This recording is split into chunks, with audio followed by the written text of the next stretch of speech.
Porque, no tocante ao homem interior, tenho prazer na lei de Deus, mas vejo nos meus membros outra lei que, guerreando contra a lei da minha mente, me faz prisioneiro da lei do pecado que está nos meus membros, como está em Romanos, capítulo 7, versículos 22 e 23. Ora, o coração limpo é o coração que não está dividido, tendo sido essa a razão pela qual o salmista, tendo compreendido a sua dificuldade, orou ao Senhor para que lhe dispusesse o coração, para só temer o teu nome. É como se ele houvesse dito: faze meu coração tornar-se singelo, tira dele as duplicidades, as pregas e as dobras que lhe ofuscam a visão, e deixa-o puro, sincero, inteiramente isento de qualquer hipocrisia. Entretanto, esse não é o único significado do adjetivo limpo. Não há que duvidar que essa palavra também se reveste da ideia de estar purificado, destituído de contaminação.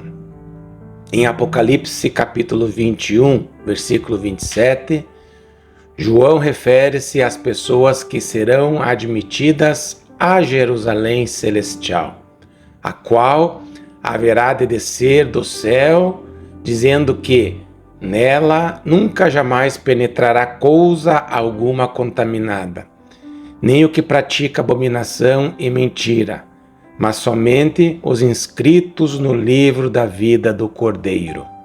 Também lemos em Apocalipse capítulo 22, 14 e 15, bem-aventurados aqueles que lavam as suas vestiduras no sangue do Cordeiro, para que lhes assista o direito à árvore da vida e entrem na cidade pelas portas.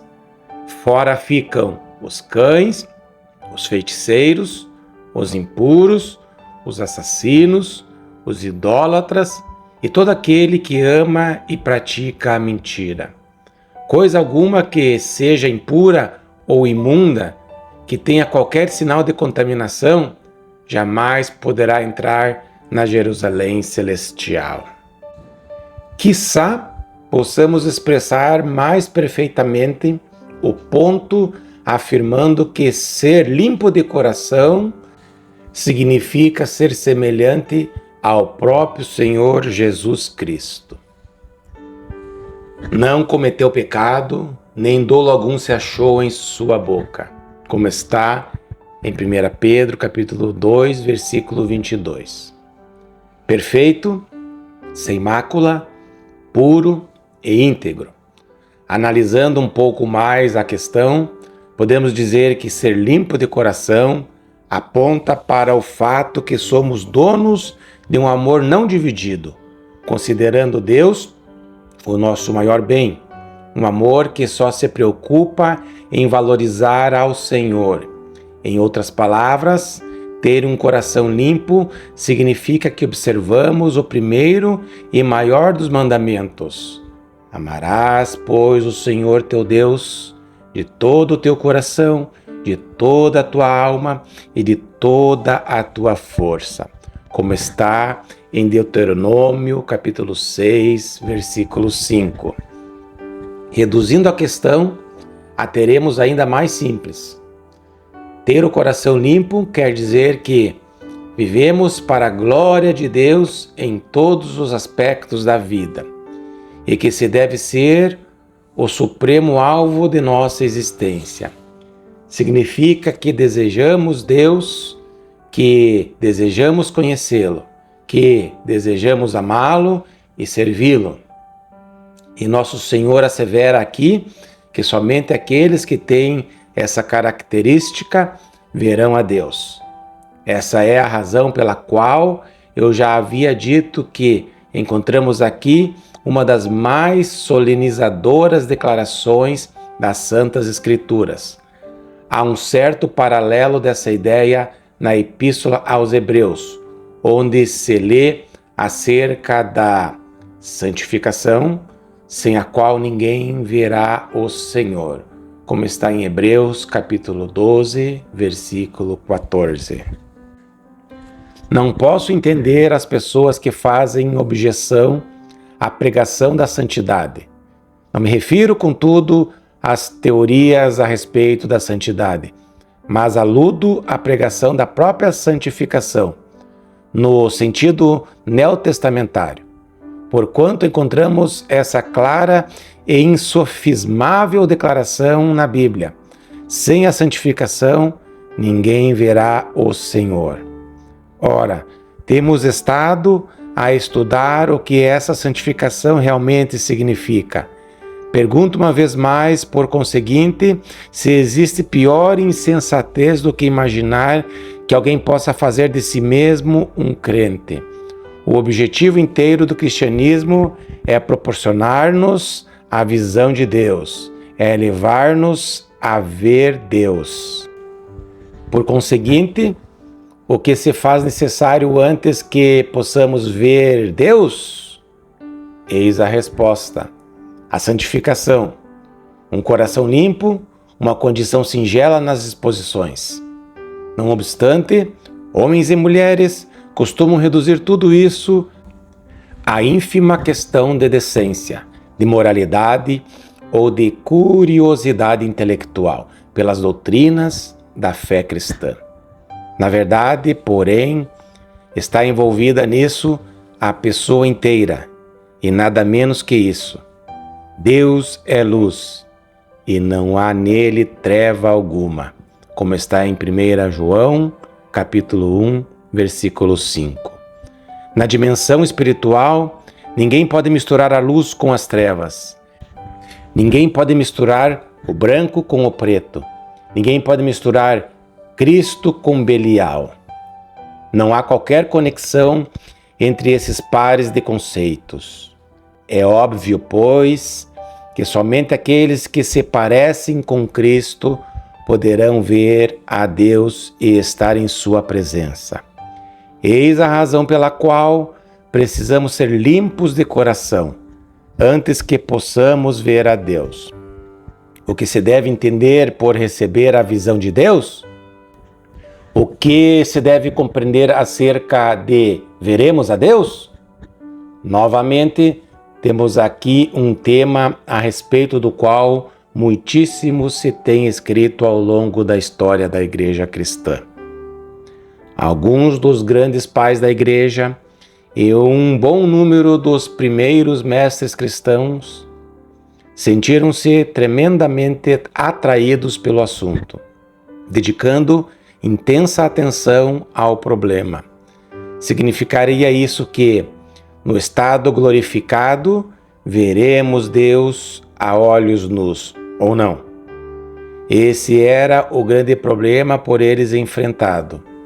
Seria essa uma visão objetiva ou seria uma visão puramente espiritual? Ora, ao que me parece, essa é uma indagação que não pode ser finalmente respondida. Tão somente posso expor-lhe evidências assertivas nas Escrituras que parecem indicar ora uma coisa, ora outra. Mas seja como for, podemos dizer este tanto: você deve estar lembrado daquilo que Moisés experimentou.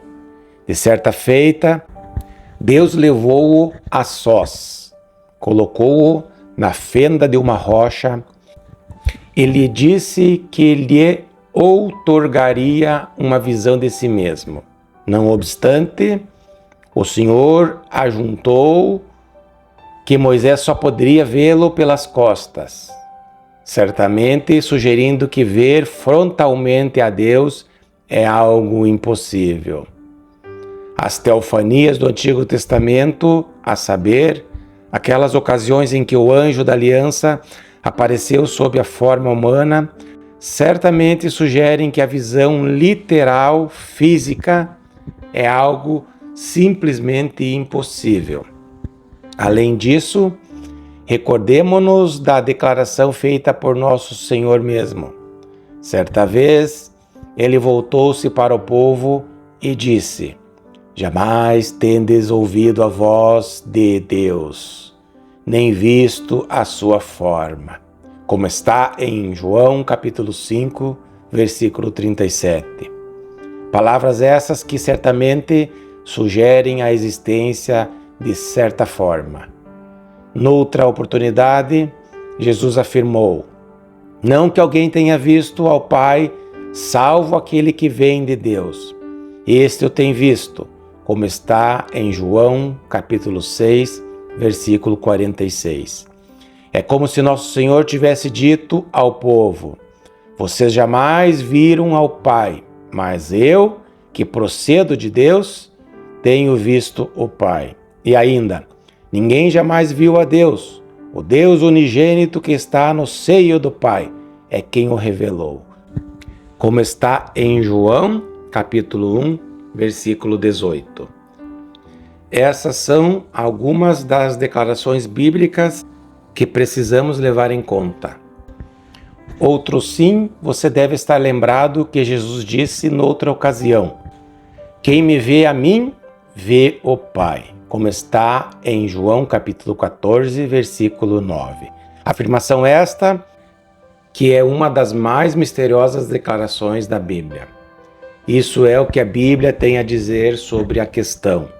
E parece-me que, de modo geral, é inútil tentarmos descobrir todas as facetas dessa grandiosa realidade. Simplesmente não sabemos. O próprio ser divino é tão transcendental e eterno que todos os nossos esforços por chegarmos a um apreciável entendimento a seu respeito estão fadados ao fracasso, desde o seu princípio. As próprias Escrituras, ao que me parece, e digo isso com toda a reverência, não tentam fornecer-nos um conceito adequado do ser de Deus. Por quê? Por causa da glória divina. Nossos vocábulos são tão inadequados, nossas mentes são tão pequenas e finitas que há perigo em qualquer tentativa humana para descrever a Deus e a sua glória. Tudo quanto sabemos é que contamos com essa gloriosa promessa de que, de uma maneira ou outra, os limpos de coração verão a Deus. Sugiro, pois, que está em pauta algo parecido com o que passo a explicar. Tal como sucede a todas as demais bem-aventuranças, essa promessa é parcialmente cumprida ainda nesta existência terrena.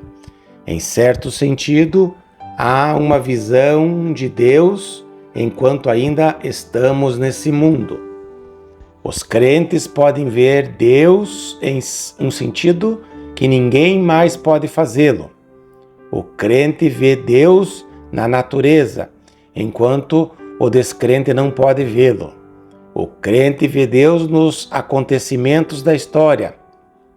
Há uma visão que é possível aos olhos da fé, que é desconhecida aos outros. Porém, existe também um outro modo de ver, de sentir que Deus está próximo, de conhecê-lo e regozijar-se com a sua presença. Você deve estar lembrado do que se lê a respeito de Moisés, naquele grande capítulo 11 da Epístola aos Hebreus.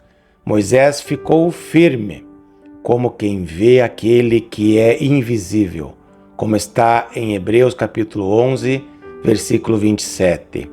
Isso também faz parte do quadro sendo algo possível, mesmo na vida presente. Bem-aventurados os limpos de coração. Posto sermos imperfeitos, desde agora podemos asseverar que vemos Deus nesse sentido. Estamos vendo aquele que é invisível, E ainda uma outra maneira de se ver Deus é através da nossa experiência, em suas graciosas atividades conosco. Não é verdade que dizemos que podemos ver a mão do Senhor nisto ou naquilo?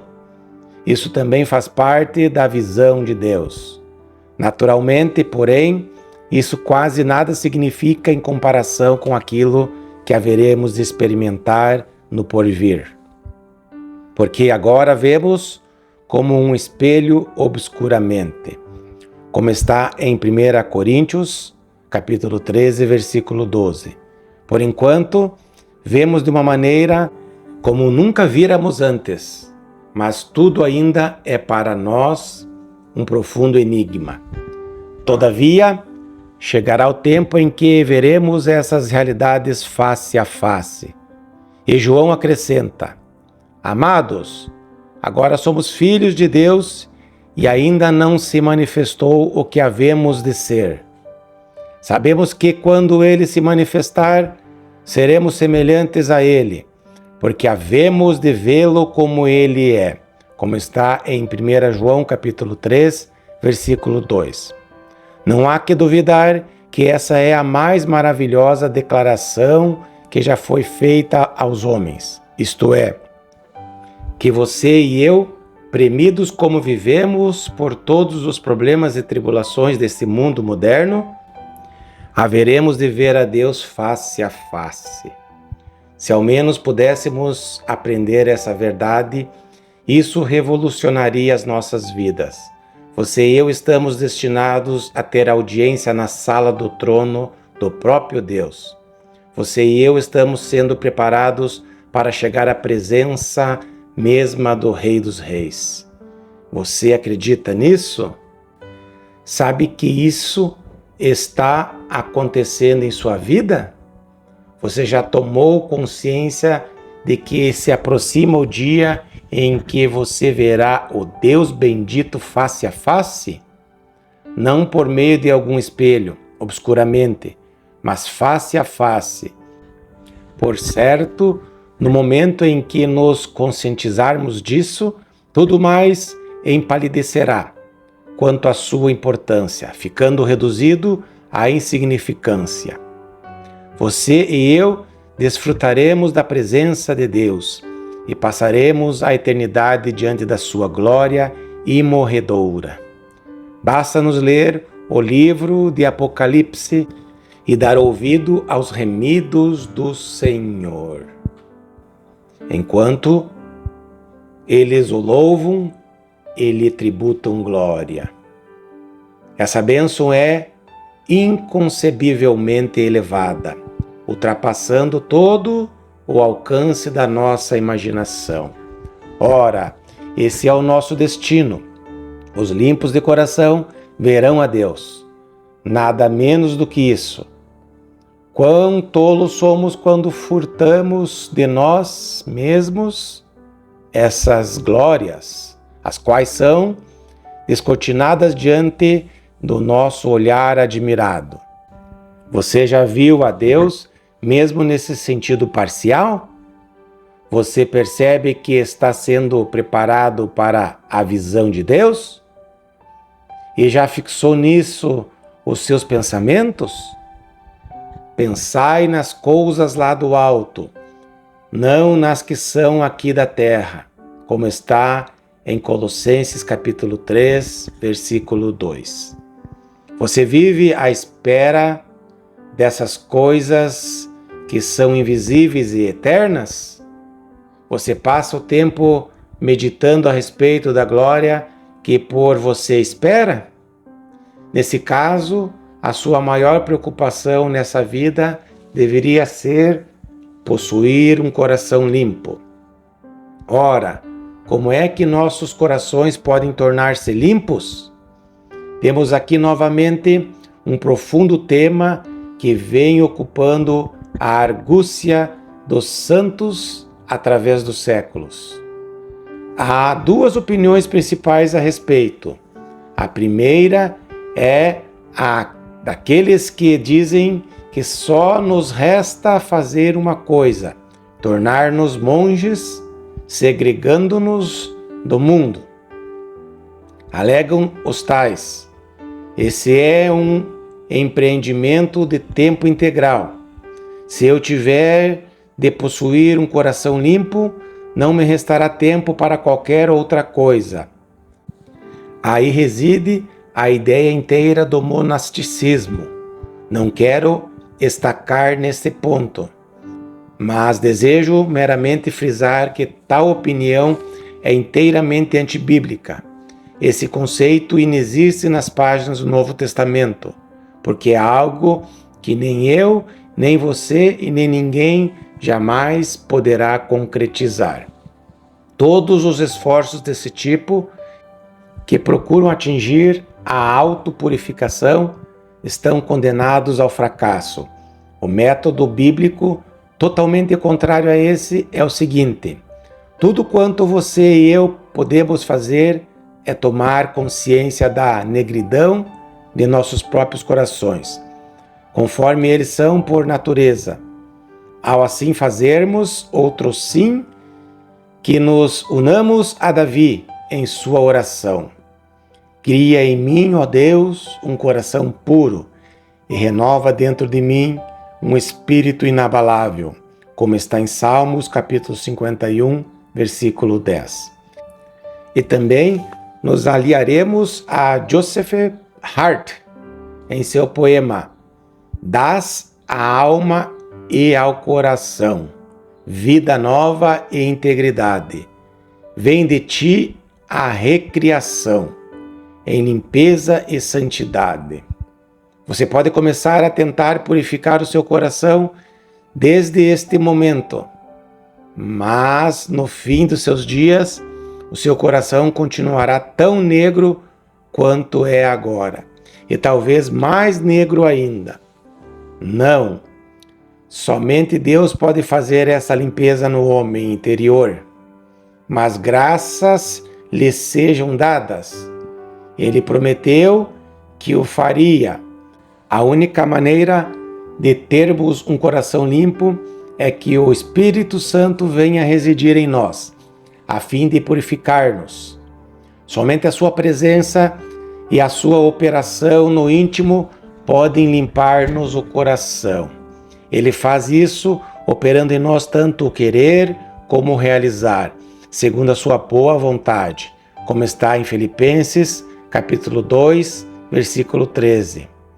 A confiança de Paulo era que aquele que começou boa obra em vós há de completá-la até ao dia de Cristo Jesus, como está em Filipenses, capítulo 1, versículo 6.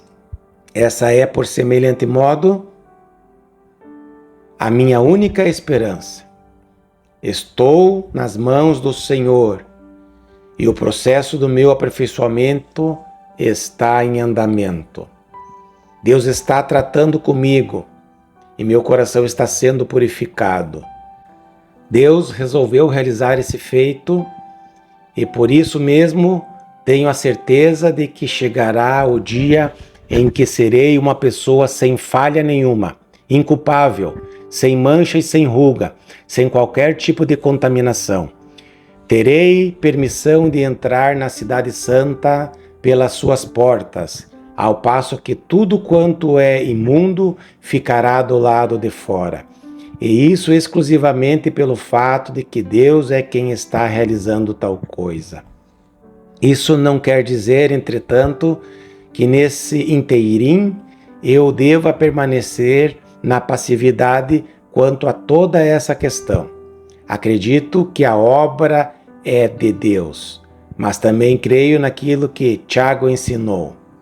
Chegai-vos a Deus e Ele se chegará a vós outros, como está em Tiago, capítulo 4, versículo 8.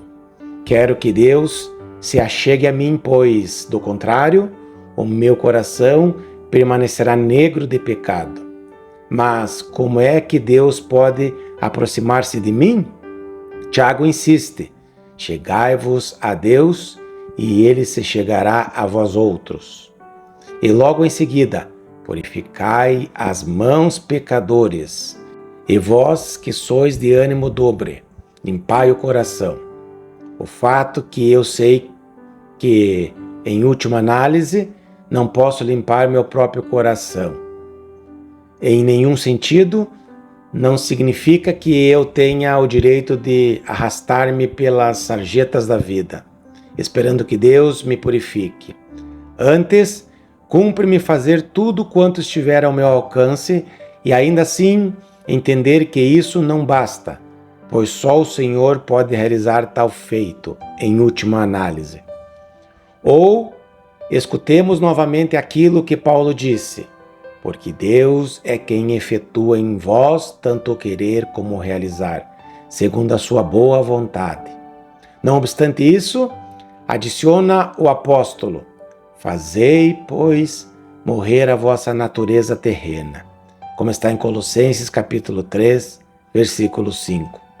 Sufoque, portanto, as suas más tendências. Liberte-se delas. Desvencilhe-se de tudo quanto possa interpor-se entre você e o alvo que você está mirando. É preciso fazer morrer cada uma dessas inclinações. E diz Paulo novamente na Epístola aos Romanos: se pelo Espírito mortificardes os feitos do corpo, certamente vivereis. Como está em Romanos capítulo 8, versículo 13. Tudo quanto tenho procurado transmitir nesse capítulo pode ser sumariado como segue: você haverá de ver a Deus. Você não concorda que essa é a coisa mais fenomenal, mais momentosa e mais tremenda que jamais lhe poderia ser dita? O seu supremo objetivo, o seu desejo e a sua grande ambição é ver a Deus? Se assim lhe acontece, e se você crê no Evangelho, então você também deve concordar com João, o qual disse: e a si mesmo se purifica todo o que nele tem esta esperança, assim como ele é puro, como está em 1 João, capítulo 3, versículo 3. O tempo urge. Você e eu não dispomos de muito tempo para nos prepararmos devidamente. Já se aproxima a data da grande recepção. Em certo sentido, o cerimonial já foi todo detalhado. Você e eu estamos tão somente esperando pela audiência com o grande rei. Você está na expectação dessas maravilhas? Está se preparando para elas? Você não se sente acanhado nesse momento pelo fato que tem desperdiçado tanto do seu tempo em coisas que não somente de nada lhe servirão naquela gloriosa ocasião, mas acerca das quais você se sentirá profundamente envergonhado? Você e eu, criaturas sujeitas ao desgaste do tempo, haveremos de ver Deus, e então nos aqueceremos sob o pálio da sua eterna glória, para todo o sempre. A nossa única e grande confiança é que Ele está operando em nós, é que Ele nos está esperando para todas essas maravilhas. Contudo, compete-nos trabalhar e purificar-nos assim como Ele é puro.